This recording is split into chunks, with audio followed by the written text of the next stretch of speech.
Welcome to The Real Story. Recent headline declared, young Americans are leaning left, and it cited a new poll as evidence. In it, they found that Americans between 17 and 29 years old have, quote, continued a long-term drift away from the Republican Party. Unfortunately, since this article and poll were done by the New York Times, the key information seemed to be buried a little deeper into the story, a 6th paragraph, and if you got that far, you would have found out that 28% of this group identifies themselves as liberal, while 27% say they're conservative. Wow, a whole point difference? That's quite a lean, especially if you're considering that the margin of error in the poll is 4%. The real story, assuming that you didn't need more confirmation that the New York Times itself leans more left than young Americans, is that the politics of our youth work in cycles. They're always changing, kind of like the climate. Young people in 1972 were the only group to give a majority of their vote to a Democrat, George McGovern. That worked out well, huh? In 1976, youth voters gave Jimmy Carter 55% of their vote, which, they were young. Let's cut them some slack. And in 1980, they split equally between Reagan and Carter. By 84, they had swung the other way. We're in Reagan's corner. 92, they swung back to the Democratic side, strongly favored Clinton over Bush. By 96, they finally wised up, got sick of both parties, and went independent. Any politician or party looking, to stake their future on the ebbs and flows of the youth vote should take some caution. Because the only thing more in doubt than how they'll vote is if they'll vote at all. Despite all of the efforts, the vote or die campaign, most young voters apparently choose to die because their turnout rate for presidential elections is still under 50%. Ben Shapiro, author of Brainwashed. Ben, when you look at this poll and you see how everything's broken out, social values, they're more conservative than the adults. Or the social values, when it comes to gay marriage, they are more liberal, right? Yeah. So I think people my age, people from the 17 to 29 group, which was what was polled here, tend to be fiscally conservative, sort of foreign policy hawkish, and then when it comes to social issues, I think that they're very much to the left. And you can understand that. They've been pumped this through the media and everything else for years and years and years, so they were kind of raised differently than the older generation. But when it comes to things like the Iraq War and was Bush wrong, they are more hawkish.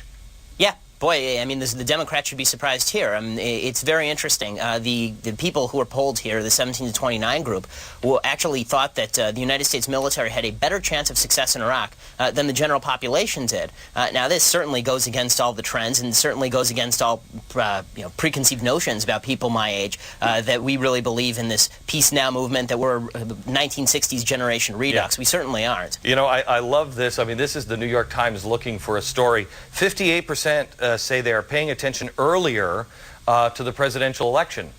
Well, we've never been doing it this early. Of course there are more people paying it. What, were they just sitting at home staring at a poster of John Kerry? I mean, come on. Things have changed. You didn't have a lot of people who were sitting around in 1942, thinking about the 1944 election. But, things have changed and things have started real early. And I thought that maybe the funniest thing about this poll was the idea that people were looking very closely at this campaign. Then you had a poll question about whether people thought that they would vote for someone who had used cocaine, and they said by vast majorities no, and yet they said the candidate that they were most enamored of was Barack Obama, who has admitted to using cocaine. So clearly they're not following all that closely. Yeah. Thanks, Ben. Next, by now you've probably heard of the fairness doctrine. That's the old FCC rule that required radio broadcasters to provide equal time to both sides of political issues. When it was abolished back in 1987, that's when America realized that, unlike, let's say, in 1949, broadcast radio wasn't the primary way people got their news anymore. Since then, Congress has tried and failed twice to bring the fairness doctrine back. But now, some top Democrats and Republicans are hoping the third time is the charm. Here is Senator Dianne Feinstein. Well, in my view, talk radio tends to be one-sided. It also tends to be dwelling in hyperbole. It's explosive. It pushes people to, I think, extreme views without a lot of information. Well, we can't stand for this. Rise up, America! It's time to storm the castle! I mean, come on.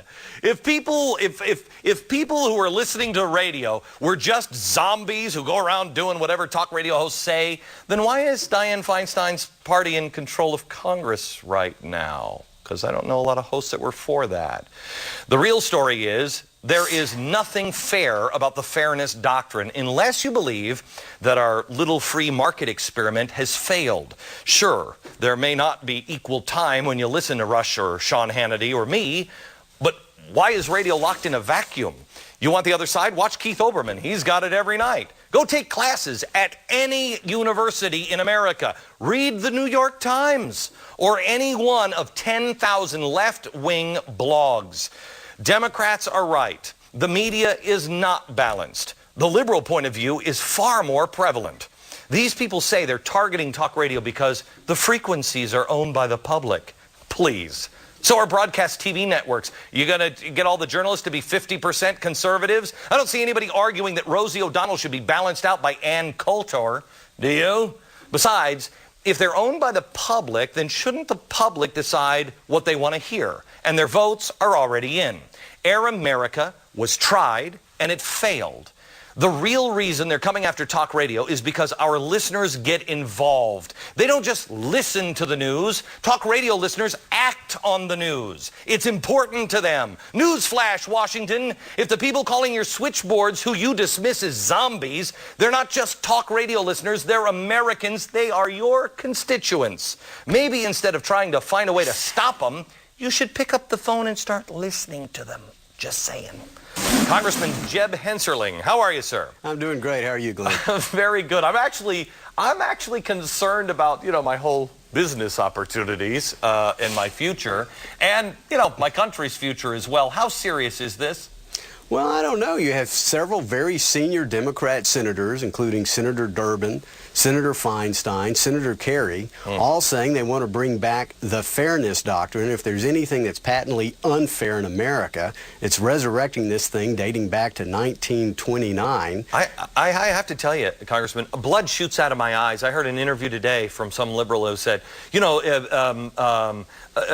Americans in talk radio just have not given liberals a chance to speak out. And I heard John Kerry say that we slowly squeeze the life out of liberals on talk radio.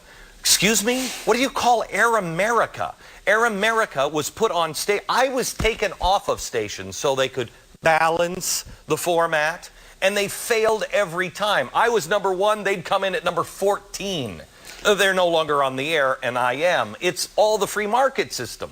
Well, freedom works, and this is the free market system. They've had their chance. They've had lots of people to finance these operations. For whatever reason, liberals don't want to listen to talk radio. It's a free country. Yeah, I think they get, for some reason, they've already got Hollywood. Let's go start with the universities. Why don't we just take public universities and require that 50% of every professors, every school, 50%, they are conservatives? Well, Glenn, you bring up an excellent point. I mean, when are the liberals going to give us half of Hollywood? When are they going to give us half of academia and even half of the network television shows? And so what they're doing is they want to trample on the First Amendment, the greatest guarantor of our freedom and democracy, all in the name of trying to shut down talk radio. I mean, it's just horrendous. I'm afraid that Republicans are going to join in on this course. I mean, you have Trent Lott already saying this. Republicans, now that talk radio, it can't be counted on by the Republican Party to, help carry water for you. I've never carried water for the Republicans. I just want the right answer. I don't care if it comes from a donkey or an elephant. I'm afraid the Republicans are going to join this chorus because talk radio is freedom of speech and you can't count on it.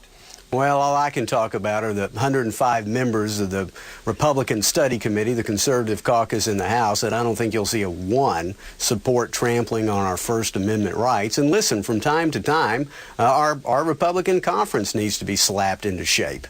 And so certainly voices like yours being raised and talking about things like illegal immigration, like too much spending, that's helpful. That's helpful. Good. Congressman, thank you very much, and keep up the fight, brother. Thank you.